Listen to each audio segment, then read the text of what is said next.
Hey everyone, welcome back to the channel. In today's video, I'm going to show you how to use Snapchat's Geofilter, how to create a Snapchat Geofilter. So Snapchat Geofilter is not just a filter, it's a brand. Snapchat Geofilter are completely customizable to be made any way you want. Make you feel too unique just like your event. But sadly, it's not available in my country. But if it's available in your country, then I will show you how you can do it.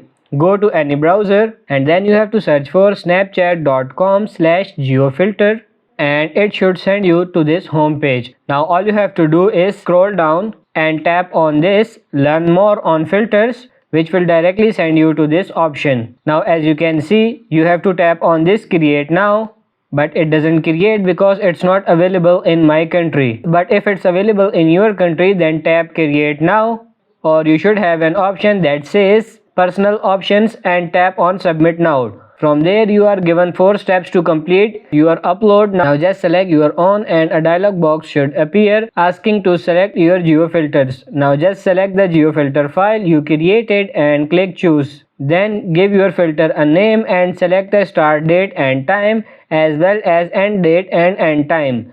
And time and date on geofilters usually affect the cost of service and fee. So geofilters are used for usually events, so I recommend up to 5 hours for small location, and also location plays a role in pricing too. When you are done with the date, choose your location and cover the area you want, and lastly fill up your contact info, check the details again, and you are done. So that's pretty much it for this video. I hope this video was helpful. If it is, like it and subscribe to the channel. Thank you.